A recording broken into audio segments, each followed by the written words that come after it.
Welcome to Hayes Reviews.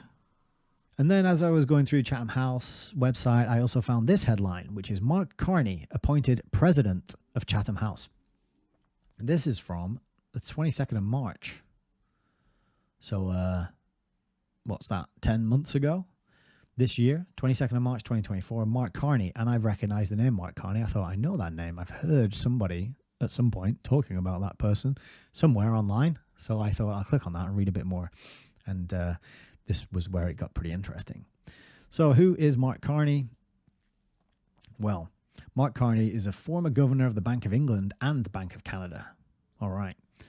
It says here on the website as well that presidents of Chatham House underpin the Institute's independent, non-partisan voice on international affairs, confirming the connection between the Institute and policymakers through their experience at the highest levels of government and diplomacy. So that's what it's all about.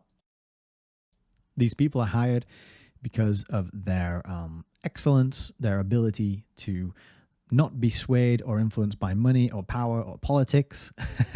And they have a totally independent voice, meaning they don't represent anybody. They just represent the truth. And all they care about is the truth.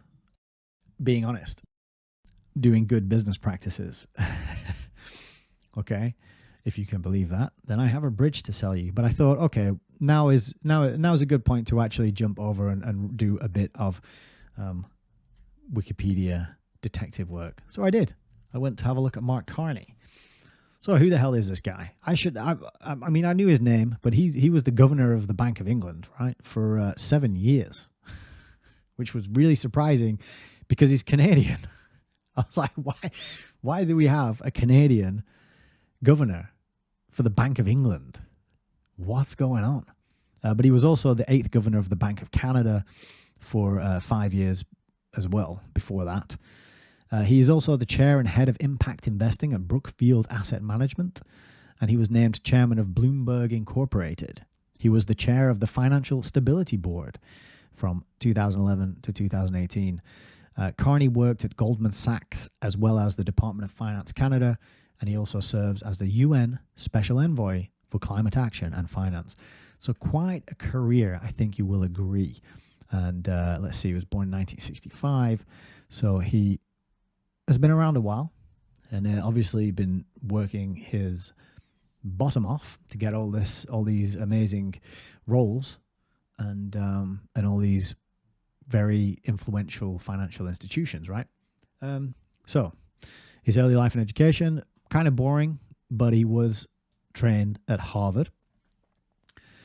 And then he started his career at Goldman Sachs and spent 13 years there, flying all over the world, Boston, London, New York City, Tokyo, and Toronto. He worked at the Department of Finance in Canada, and then he was governor of the Bank of Canada. Then it gets interesting.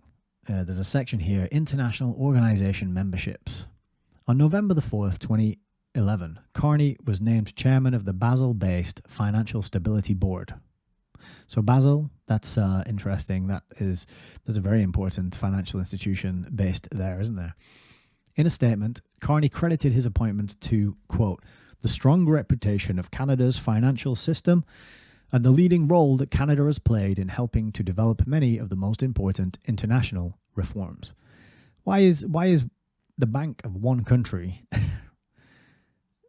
responsible for developing international reforms, you know?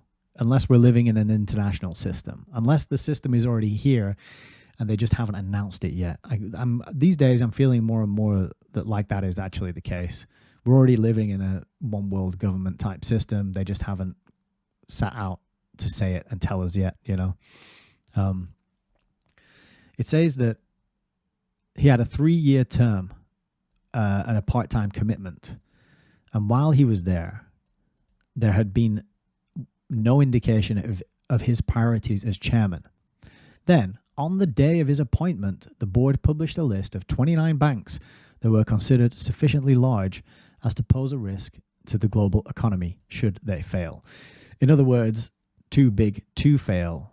In other words, we cannot let them fail no matter what they do, no matter how irresponsible they are, no matter what problems they cause. They are too big to fail and must be saved at all costs. So quite a coincidence that that happened on the day that he was appointed. This announcement was made.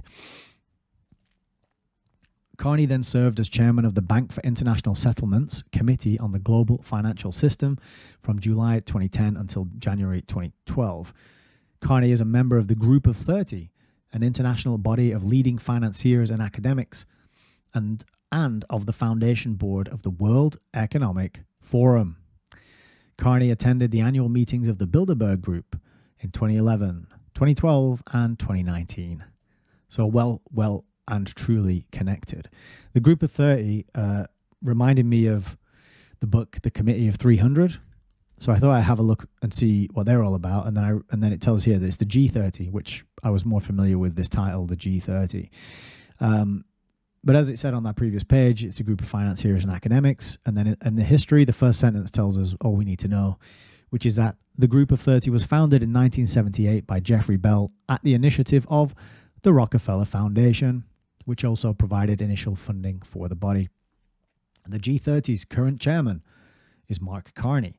So Mark Carney is the chairman of the G30. He's also the the president of Chatham House, as well as a Bilderberg Group attendee, and on the board of the World Economic Forum as well to boot.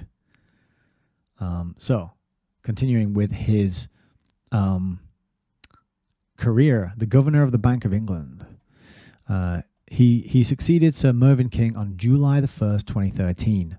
He was the first non-Briton to be appointed to the role since the Bank of England was established in 1694. So that's pretty wild that this guy is the first one to break that pattern. The first one in how long is that? That's like 300 years.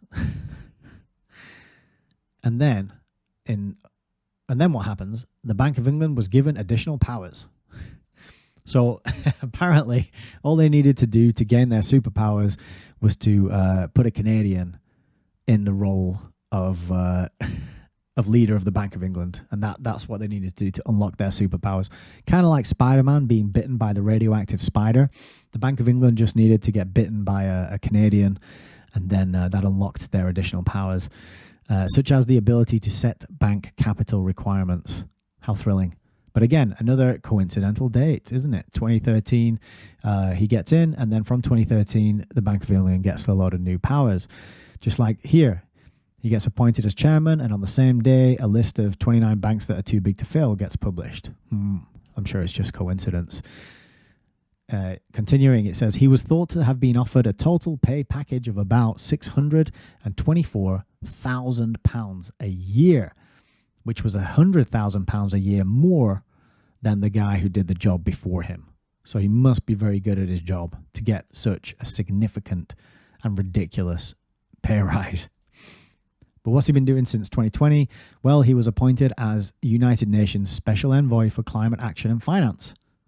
Climate action and finance, because those two things go hand in hand in this day and age, right? It's all about tokenization of all the world's resources, all the living creatures, all the animals, the air, the liquid, and nature itself, tokenizing it all and trading it on the stock market. If that sounds wild and crazy to you, it should, but Whitney Webb has done excellent work explaining how that all works. In January 2020, Boris Johnson appointed Carney to the position of finance advisor for the UK presidency of the COP26 United Nations Climate Change Conference in Glasgow. He is also vice chairman at Brookfield Asset Management, where he leads the firm's environmental, social, and governance, which is ESG, an impact fund investment strategy. So impact investing, this is all about you have to put your money where it's going to have the best impact on people's lives and the environment, which generally means like building wind turbines and solar panels all over the countryside. And then in February 2021, Carney retracted an earlier claim that the $600 billion Brookfield Asset Management portfolio was carbon neutral. So he's going around saying, yes, our $600 billion portfolio, yes, of course it's carbon neutral. He was caught out in that lie and he had to retract that ridiculous statement. Then he joined the board of fintech company Stripe. After that, he helped launch the Glasgow Financial Alliance for Net Zero. Yippee, Net Zero. Carney had also served as an advisor to Watershed. He was then named as chair of the new board of directors for Bloomberg. Then he endorsed the Labour Party's shadow chancellor Rachel Reeves to be the next chancellor of the Exchequer, which happened. And then he was part of a task force which saw the creation of a British National Wealth Fund. I don't know what that is. I haven't looked into that either. So quite a career. A bit further down here, this section is in the monetary policy in the 2019 International Monetary and Financial System. He after Donald Trump had posted on Twitter that he blamed Federal Reserve Chairman Jerome Powell's policies, Carney piped up and he urged central banks to work together to replace the US dollar as reserve currency. So that was back in 2019, talking about getting rid of the US dollar as the reserve currency of the world. What did he think should replace it? Well, I'll give you two guesses. He suggested that a new synthetic hegemonic currency, such as Libra, which could potentially be provided through a network of central bank digital currencies that would decrease the US dollar's domineering influence on trade worldwide. So he wants us all to get a synthetic hegemonic currency, such as Libra. And what's Libra? That's a permissioned blockchain-based stable coin payment system. It's a central bank digital currency, ladies and gentlemen. So Carney is all up for getting rid of the US dollar as the world's reserve currency and using some sort of centrally controlled digital currency instead. And then it also tells us that he's taken a leading position on the need for climate action because, of course, you would have to get anywhere near any of these positions and jobs and roles that he has been enjoying. In his personal life, it was all kind of boring, apart from this bit here where it says, in addition to Canadian citizenship, he also holds Irish because two of his grandparents are from Ireland, and he holds a British citizenship. And he has distant relatives in Liverpool, and he's a supporter of Everton FC, which makes him just like you and me, because normal people like football. Therefore, this guy is relatable, and we can trust that he has our best interests at heart. And then the very last bit is what brought it all full circle and made it all click into place. And then I knew, okay, this is my preamble ramble done for tonight, which was the honours and distinctions list. He's an officer of the Order of Canada, which I hadn't heard of before either. But I guess that's similar to the medals and letters that we dole out here in the UK. But the second one down was he's a free man of the City of London. And we've talked about that as well on this series of broadcasts for this book. Free man of the City of London. I remember coming across it and thinking, what is that? Free man of the City of London. Oh, yeah. So this is the City of London, not London City. This is the City of London, the little autonomous zone in the middle of London City that has its own court system, its own police system, which is the spider at the center of the financial shenanigans that go on in the world. Or maybe it's not the spider at the center of that financial web, but it's certainly the origin of a lot of that chicanery. And I was surprised and shocked to find that they have the ability to grant the status of free man to whomever they like. And the status that they give is to acknowledge that the person receiving this award is not under the jurisdiction of a feudal lord, which sort of implies that all of us who do not have this freedom of the City of London are under the jurisdiction of some feudal lord or another.